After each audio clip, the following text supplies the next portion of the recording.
Bam, bam, bam, bam, bam, bam, bam, bam, bam, Paper Tuesdays. Hello and welcome back. Yes, I like that theme tune. Keep that on fire. We're bringing the noise today, people. We're gonna fucking fuck. No, we're not. We're gonna talk about the podcast and stuff. So what? Right. First of all, Mark, you've gone radical. So I actually, we're like, I don't know, we're like two Two anacondas. two alcoholics giving up beer in a beer house. We've both deleted Instagram this week. Oh, right. Yeah. So You first. I decided. Actually, no. I listened to a podcast that I very much recommend about publishing, and your man was like, if you actually. There's so much in writing, there's so much about writing books that people are like, oh, we do this and do that, and just sit down and write 1,000 words a day. Boom, nothing else, just write. Yeah. Doesn't matter how shit it is, and spend the time that you direct from. Oh my God, you're sounding like Tony Robbins. Calm down, right. I live in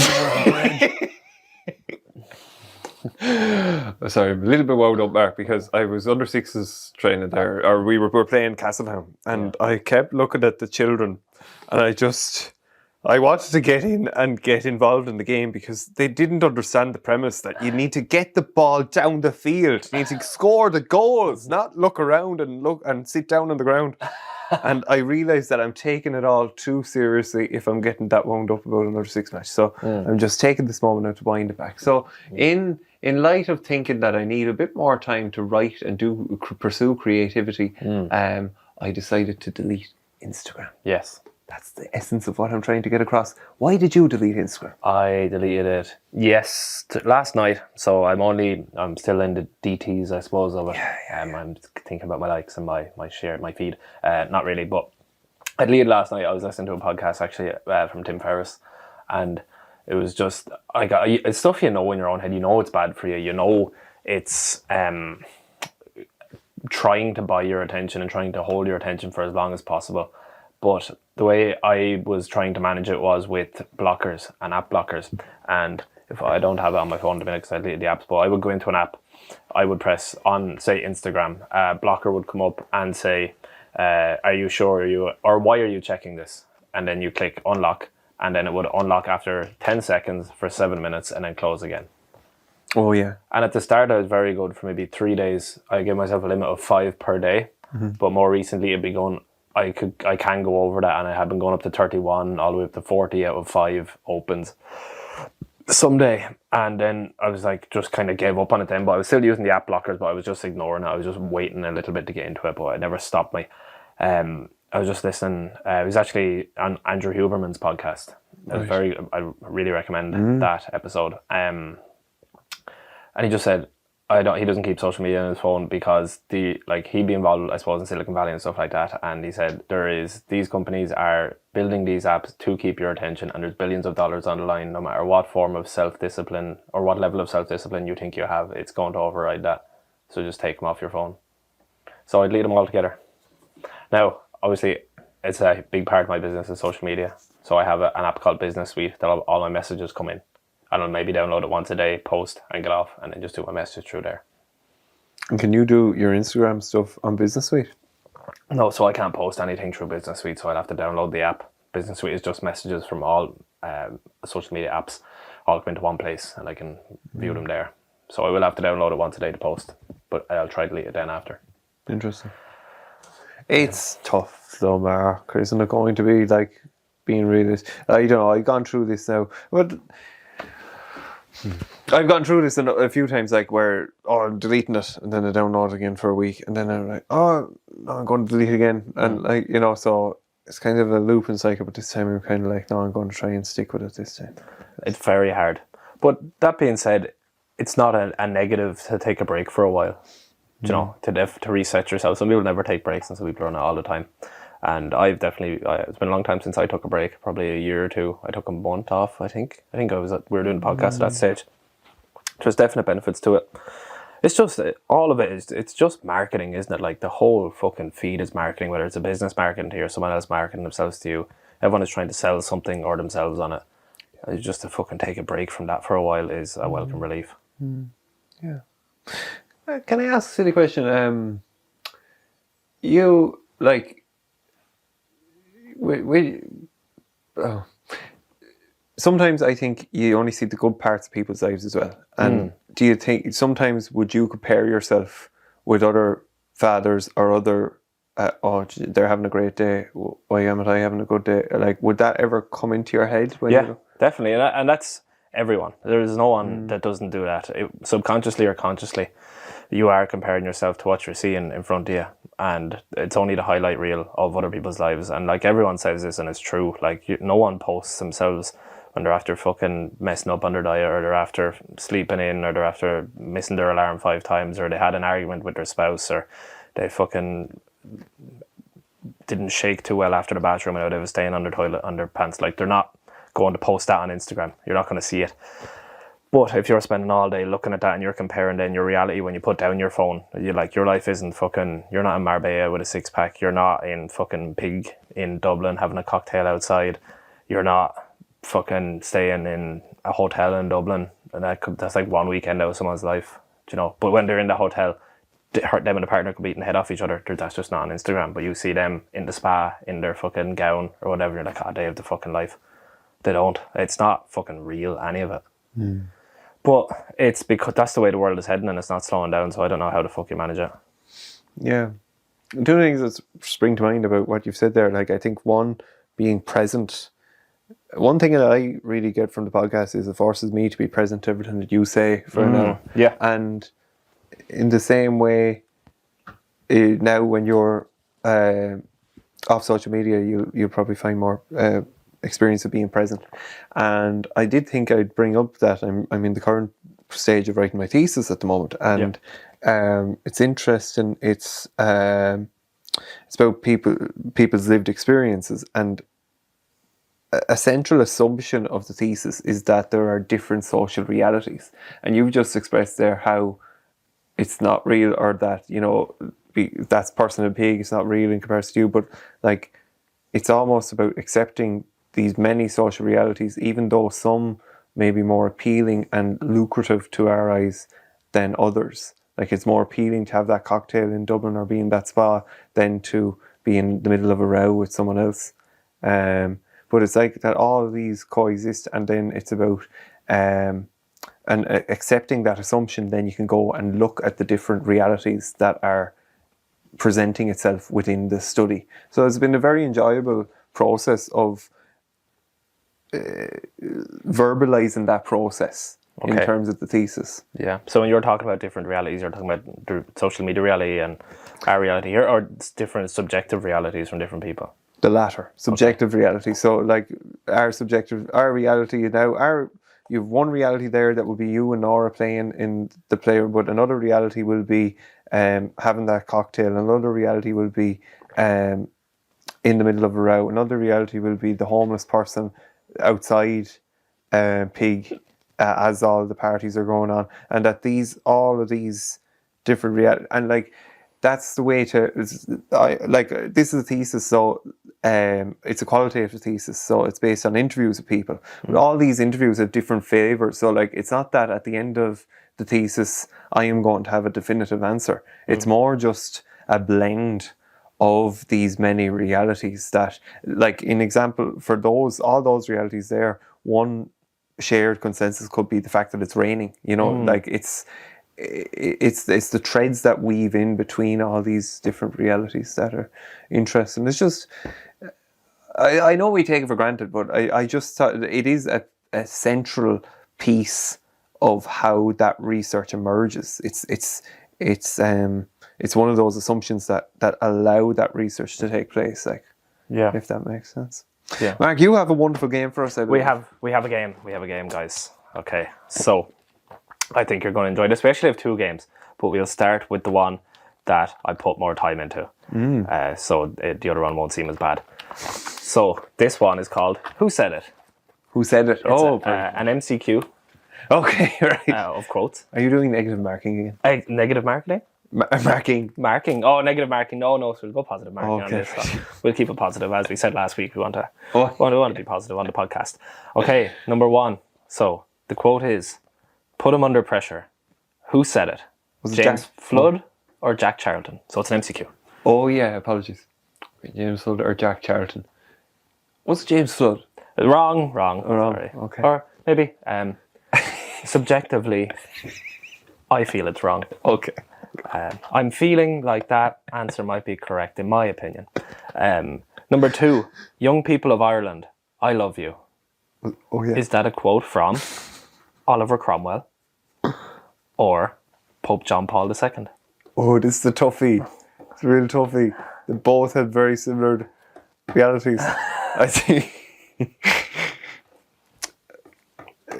I go to the same. Right, Pope John Paul II. Correct. Right. Correct. Cromwell, Mark. Do you know anything about him? Okay, so was Oliver Cromwell in Coolgraney at one point? Mark, I can categorically say yes. Yes. That was somewhere lodged in my subconscious. I definitely planted that somewhere. Yeah, Well, yeah. I don't know. I don't know if it was. Well, yeah, he was between Coolgraney and Kylenairn. Well, So explains a lot. Explains a lot. But when you go anywhere in Ireland, I believe you will have someone tell you, and Grandma was up there. Now, I'm going to give you my subjective Oh yeah. experience of Oliver Cromwell. And this is what in my head when I think Oliver Cromwell. And I'm open to being incorrect here. A man coming over a hill on horseback with a sword Right. fast down the hill with the sword in his hand Oh. wanting to kill Irish people. All right. How, out of 10, what would you give that for correctness? It's a 7.5. 7.5. Okay, where have I lost my 2.5? Well, like, I don't know. Maybe I'm just being pernickety by saying that. Because I'm sure he did that, but it's just like I don't think he did that every day. Okay, that wasn't like part of his morning routine. No. Ice bath, up on the horse. Woo! Till tomorrow, guys. Posting his stories. No, sorry. Right, So, 10 out of 10 tell me in a general. bit more about Oliver Cromwell. then. Look, no, sorry. Here, take back my nicotine. Nicotine. More about Oliver Cromwell. He's loved by England because he upheld. I think it was English rule between the Parliament and the monarchy was getting. There was a tussle for it, and over where the power lay, and I think he was more on the Parliament's side, and it was kind of like a civil war. Probably was a civil war, but anyway, like there's a statue of Oliver Cromwell in front of the Westminster Parliament. Yes, yeah. So I don't think we should have one here in Ireland. No, I don't think so. I don't think so. No, Just like Margaret Thatcher, we have Molly Malone, and that's money. good enough. Or fine. Where were you going there? Sorry. Where was it going? Oh, I don't. That part of history in general is very interesting because, like it's at this in the same time in the 1500s and 1600s when like the King Henry dissolves all the monasteries and all the monasteries have to be abandoned, and like apparently there were thousands of people in Glendalough, and when we go to Glendalough now we think it's just a beautiful valley and whatever, and yes, there was St. Kevin and the monasteries there, but like there was a fueling education centre, almost a spin-off of what we had spoken last week about Charlemagne and what he was trying to create with the monasteries and all the writing and the most, what was it, the Irish were the scholars of the world. So you never heard that? No. Yeah. It's definitely not the opinion in the last 300-400 years, I'd say. Yeah. Irish Well, are kind of seen it. I actually seen a quote when I was making this story. It's like, when someone is drunk at an airport, they're Irish. When they win an Oscar, they're British. Yeah, that's true. Yeah, stereotypes. Well, when you look at, say, our colleague Mark Patrick Hederman, he exemplifies that. The scholarish man in a castle writing down big words. That's him. That is him. Yeah. I suppose he's carrying on that tradition.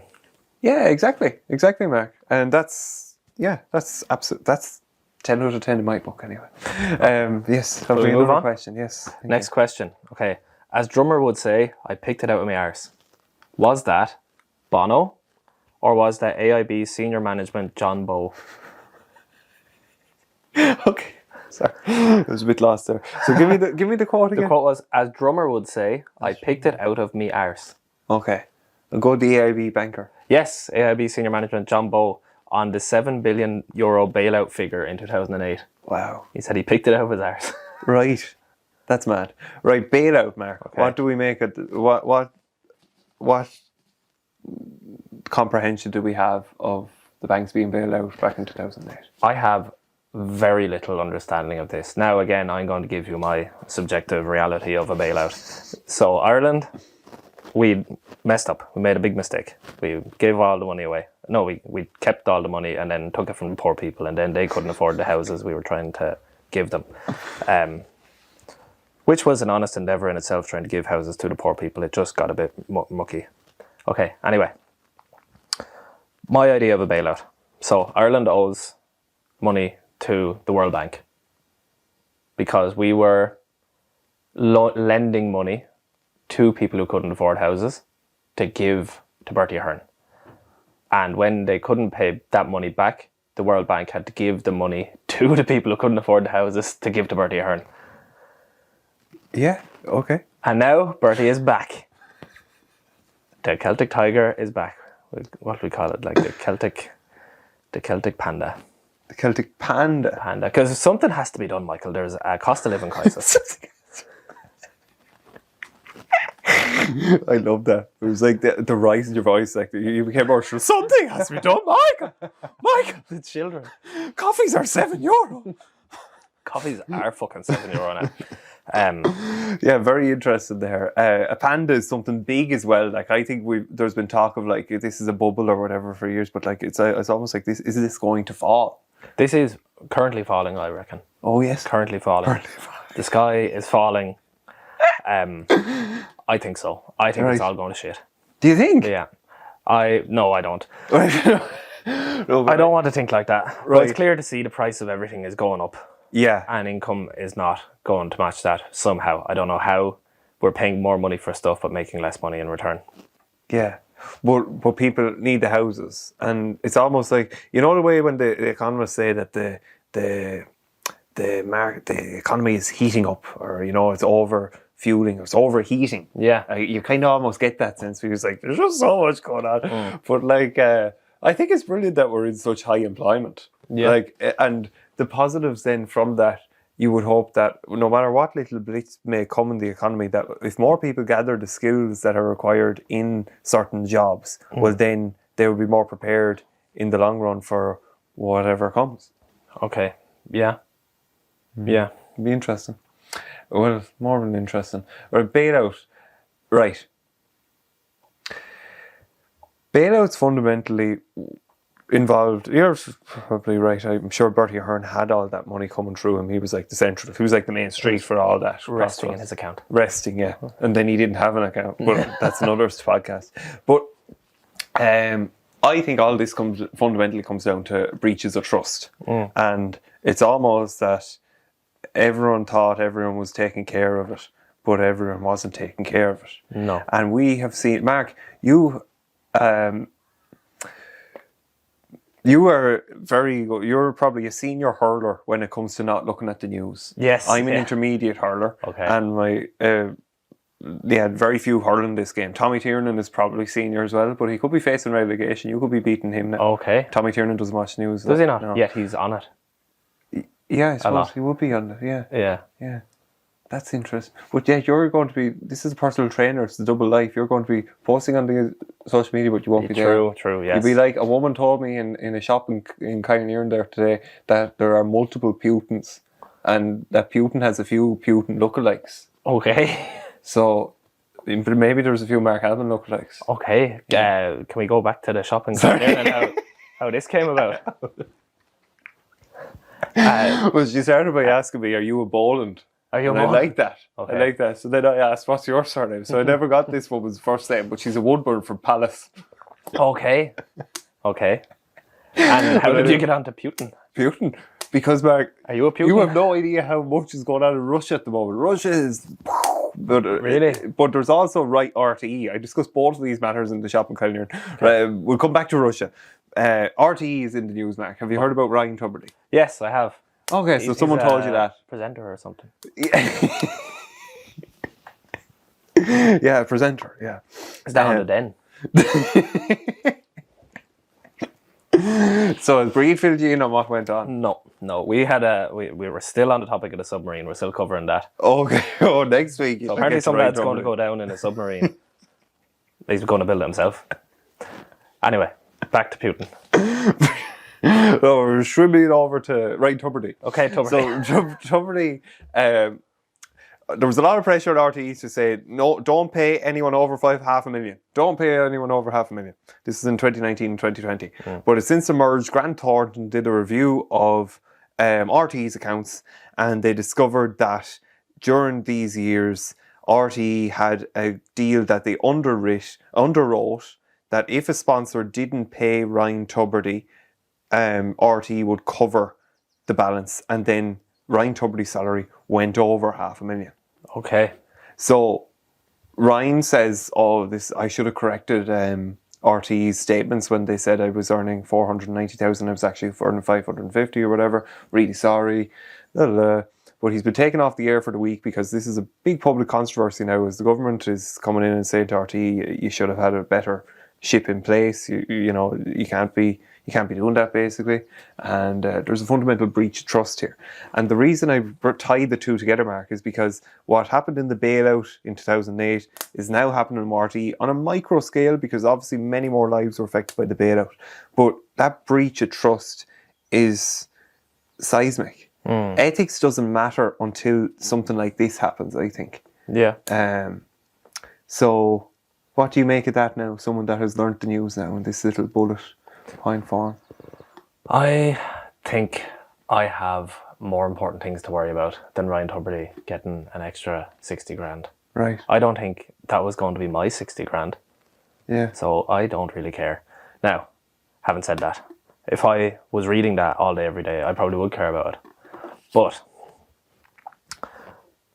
what is the problem here? So he was getting an extra bit of money that he was going to get anyway from sponsorships. It's just RTE was then paying what he was owed from unpaid sponsorships. Yeah, but the sponsors pulled out, and then RTE paid him. But RTE have said for the last few years that they weren't paying him any more than that.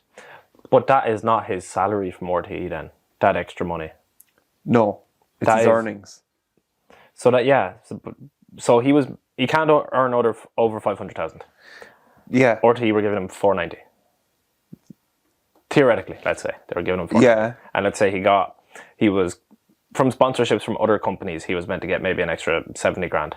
True RTE, yeah. True RTE, but those sponsors fell short. Yeah. So RTE then compensated that 70 grand. Correct. That would then be compensation out of salary. Yeah, I suppose. Yeah. I think RTE need to hire me for this case. Yeah. I am on RTE's side, and I will go on record right now that Ryan Tubridy is an innocent man.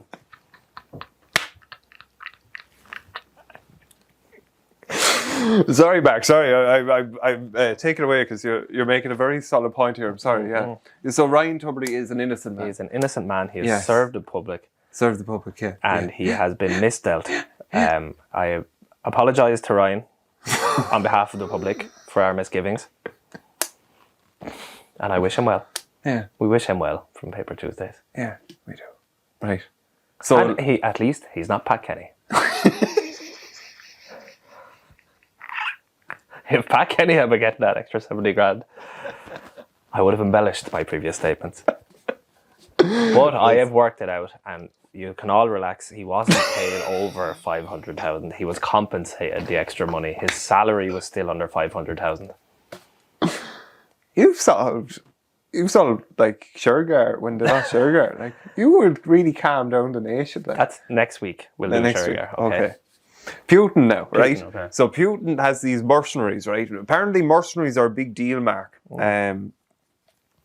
So apparently the US had more mercenaries than US Army in their last Afghanistan campaign. And in the same sense, we can see that Russia has these lads called the Wagners. Now, they need a better name. Wagner was an X Factor. He was an X Factor, yeah. They have the Wagners. like 40 of that lad. He's like shirtless and a mustache. Yeah. I tell you Release though, the Wagner. that Wagner was quite a lot more cuddly than these lads now. Right, okay. These lads are fierce, ferocious. And anyway, they were fighting and they were in cahoots, as my good friend Viper says. They were in cahoots with Putin and the Russians. And anyway, they were trying to get onto. Sorry. Brian Dobson. They were trying to take Ukraine. Get onto Ukraine. Ukraine. Like a treehouse. We should do the 6-1. It's been great. Much better. Get onto Ukraine. And anyway, they weren't happy with how something turned Turk anyway. And the Wagners marched on Moscow yesterday. Okay. And that's what I put in the group to say that Moscow had a no working day on Monday. Okay. Because it was all going on. Okay. They thought this crowd that were fighting for the privacy were going to storm the city. There were tanks in Moscow yesterday and everything. And anyway, now a deal was brokered, and there's something. The woman in Kylenearan said there's something about Belarus. They're involved as well. I think they brokered the deal that the Wagners wouldn't storm Moscow. Shane, have you been following this? Not particularly, no. No. Our Kylenearan correspondent. Will Is we that get camera the still book okay? Yeah? All right. So that's from our Kylenearan correspondent on the... Well, I thought, yeah, she has Belarus. I don't have anything on Belarus for you, Mark. But very interested with the Wagners. The Wagners were very much committed to ethnically taking Ukraine because they're of Russian ethnicity. But there's a lot of money involved apparently because Putin's forces took 40 million euros worth of whatever currency they use belonging to the Wagners. So there's a lot of deals going back and forth. Okay. Yeah. Okay, so war is still going on between Russia and Ukraine. Yeah, I suppose. Yeah. But like, how I thought that ended though. Is that not over? It ended when you stopped watching the news. Yeah, that's true. But like, nothing else has happened since. Well, I don't even know what they've done, but the war in Ukraine isn't over. But now Russia might be more exposed because all their troops have stopped fighting and are now fighting with themselves a little bit.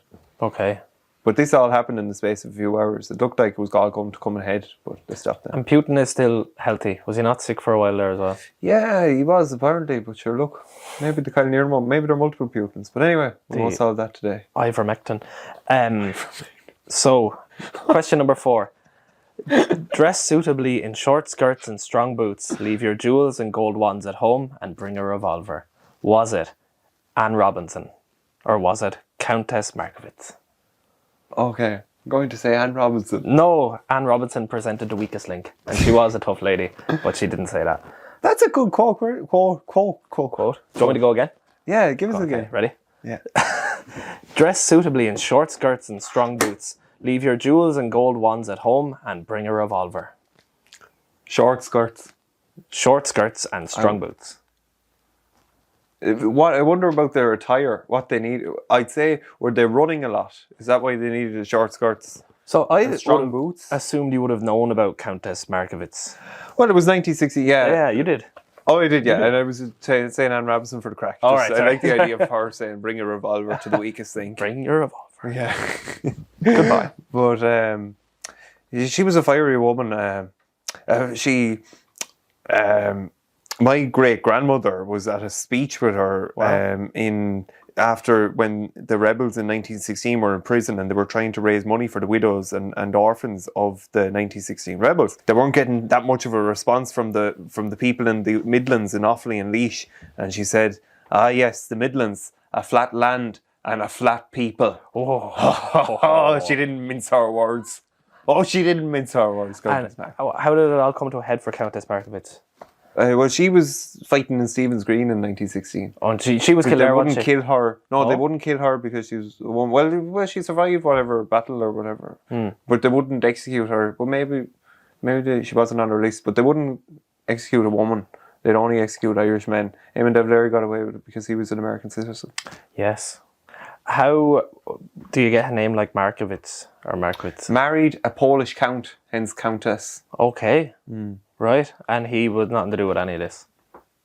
I don't Did think he so, live in actually, Ireland? no. How did she end up here if she's married to him? Oh yeah, lived in strong connections to Sligo, hence why Sligo's park is called Markovich Park. Sligo GAA grounds. Oh, okay. Yeah. Okay. Next question. Next quote. Who said it? We serve neither king nor Kaiser, but Ireland. Was it the students of GCS? Or was it the banner on Liberty Hall during World War One? I think it was the banner on Liberty Hall. You would be incorrect. Oh, jeez, That is a quote from Michael Dwyer during yeah. his Treasure Bank rally in the quad. Mark, we're out of GCS long enough now to discuss one event today. Okay. So that reminded me of the sit-down protest. The sit-down protest, Did you yes. sit down the sit-down protest? I didn't, because I had no idea what was going on, but I was in Area 2, so I was looking down. Those who haven't gone to GCS, imagine a prison. And now back to the story. So we're up in Area 2 looking down on the quad, which is the middle part of the building, but it's an open area. It's flat. And I look out and there's like 300 or 400 people maybe sitting down in the quad having a sit-down protest because the school was playing a Gaelic football semi-final and one of the best players wasn't allowed to play because he got a delay on his sentencing for suspension for being bowled maybe a couple of months before, and it was brought to light by a certain teacher before the football final semi-final, and he was suspended and couldn't play the football semi-final, so there was a sit-down protest in the quad. Amazing stuff. Yeah, it was enriching, wasn't it? Yeah, it was. Were you emboldened by the show of strength among the student population? I'm trying to replace myself in the moment, and I don't think I fully grasped what was going on. Yeah, I sat down. Did you? I was sitting down. And And I it worked. remember Miss O'Reilly came out first. Actually, I think Miss O'Reilly gave the stronger speech, just saying, go back to your classrooms or whatever. And I think that kind of broke it, all right. Did it? Yeah. That's all it took. Mr. Finn tried first. Well, he was more gentle, all right, I think. He was principal at this stage. Yeah. What's it called where, you know, a certain amount of time has passed after a crime and you're allowed to talk about it? That's a good question. I Plausible don't know. deniability. No, that's something else. Anyway, that's what we have here now, so that's what we can talk about. But that The statute of limitations or statute something. of limitations, that's it. Statute of limitations is over now. So, those are the things I'd completely forgotten about that, and it just shows the power of the people to be overturned and made go back to class. Yes. Next, Indeed. I was elected by the women of Ireland, who instead of rocking the cradle, rocked the system. Was that Mark Halpin at the Market House Festival Committee meeting, or was that Mary Robinson? Mark, I remember you saying those words. I think it was you. That was me. It fell on deaf ears.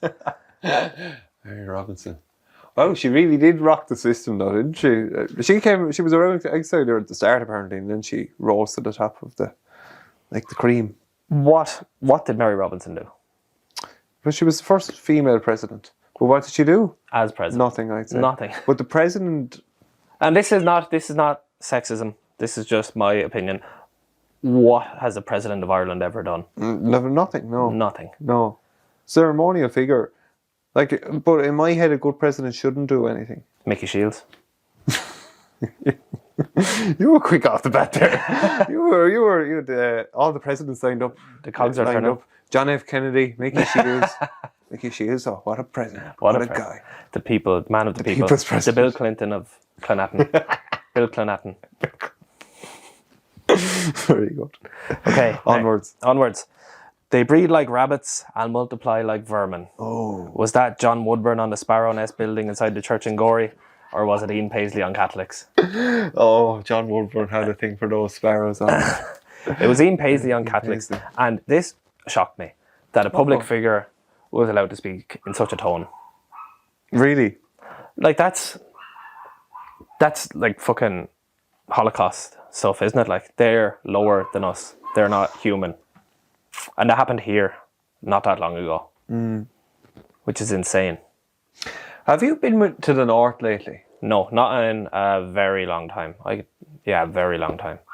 I fully agree with what you've said there, Mark, that we are the same people, that we're on the same land, we're human beings or whatever. You go up there, there's something a little bit different. Right. Okay. Something a The little bit energy. different. Yeah. Okay. Yeah, Yeah. I was up at Tara O'Neill she's one of the bridesmaids for a wedding. I was up at a wake there on Monday night in Crossmaglen, and she brought me around the place, and we stopped at Crossmaglen GA pitch. We just know them as a really successful Gaelic football club in Armagh. Their GA club. Now, I had known that during the Troubles, the helicopters used to fly really down low, almost as an act of intimidation, really down low to the GA pitch, and then they fly back up. So you couldn't really... It disturbed the play of matches and stuff. Yeah. But when I went up there, now the police station is right beside the GA club, and there's a huge, and I mean huge, metal fencing around it, and it's just like solid metal, like bulletproof material, and it still surrounds the barracks, which are adjacent to the GA club. Like, it's in no way do you feel that this is an open community when you go in. It's like you're under guard. There's huge towers up high with security cameras looking in, pointing, and apparently they cover the whole village. Right. It is a different atmosphere up there when you have such a level of vigilance there. I don't know if it's warranted, but they're not killing each other in Crossmaglen anymore. Like, there might be covert forms of violence, like or undercover paramilitary or like drug, I don't know what they do. But like, it seemed too strong. But even everything is more defined, Mark. Like that division that was trying to be harnessed by Ian Paisley and rallying his people, that is still at the core. And we're coming into the 12th of July, and it's going to be really elaborated on. Podge went up with Gory Interior Doors, and he was fitting in Yori around the 17th or 18th of July last year, and he was staying in a unionist hotel, and they had to bring his van into a different car park and seal it, lock it, because otherwise the van will be burnt, because it was a Southern Irish reg. Jesus. Like, that's the level of hatred that has been fueling there, you know. Fuck. And Newry will be a primarily Protestant area, is it? No, it's primarily Catholic and Republican. Right. So it's just but you've pockets then of, because they're the minority and we need to hold on to what we have, then it's just feels...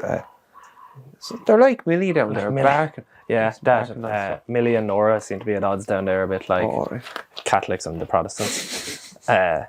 Next, you can stick your World Cup up your bollocks. Oh. Was it Roy Keane or Mary McAleese? I think Roy Keane was. Roy Keane, it was. Right. You can stick your World Cup up your bollocks. Now, I don't know how you would physically manage that. The World Cup is fairly large and cylindrical.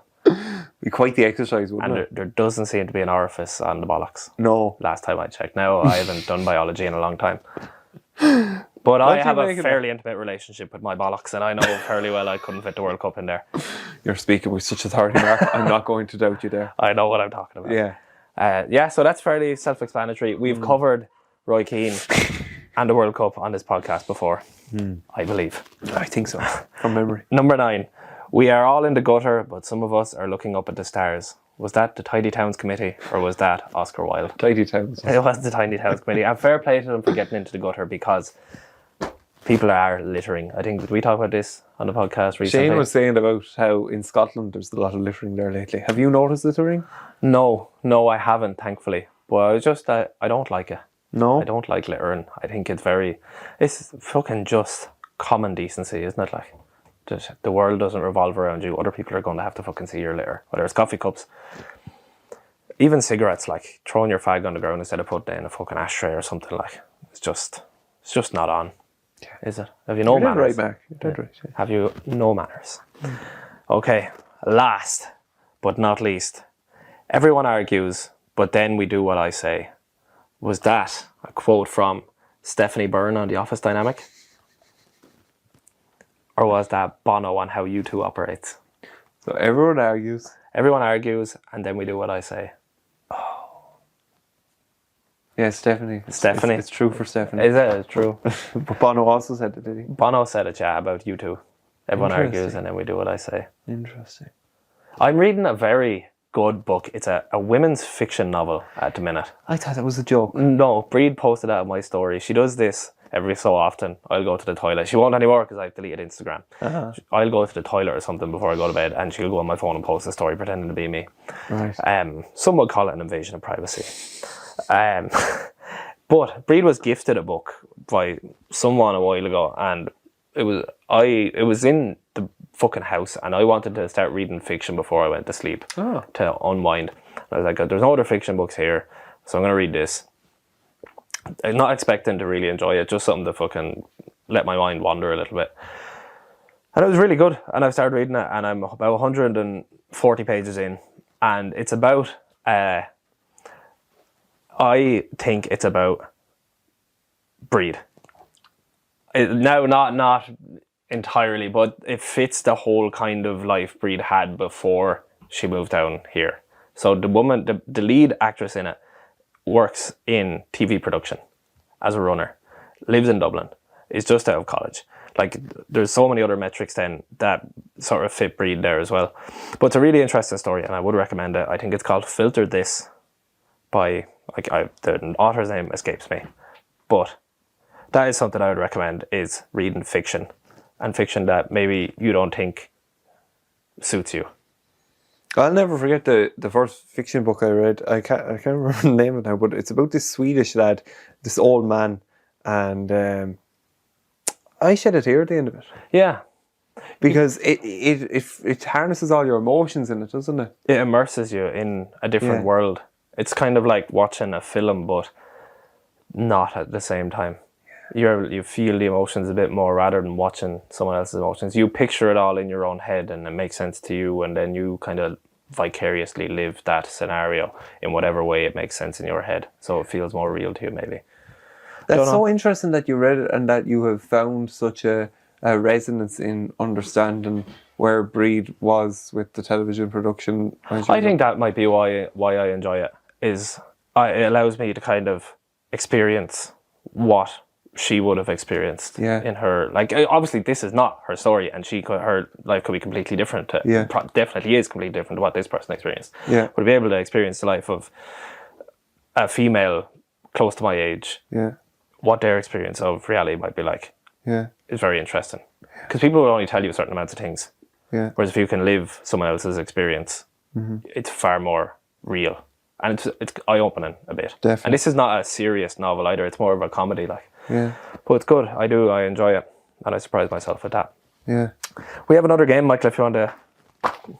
I really enjoyed that, Mark. Yeah. Absolutely, Okay. love that. So,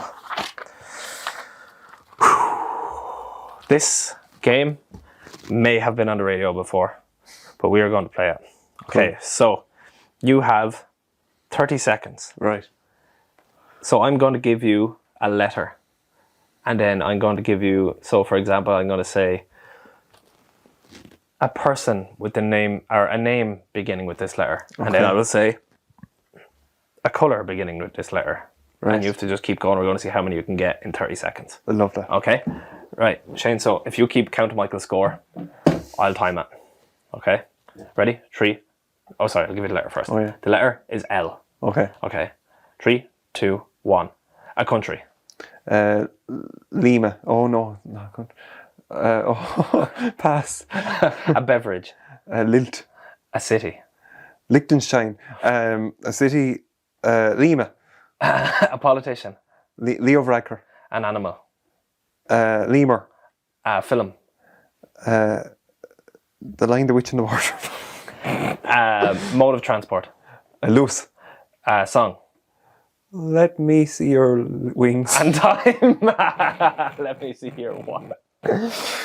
Okay, Shane, what did he get? I think that was 10. 10? Wow, that was generous. 10? All right. Michael, your turn. I have the Oh, topics here. right. Okay. So, Mark, helping. The letter is B. Okay, ready? 3, 2, 1. A country. Berlin. Brussels. Fuck. Baghdad. Pass.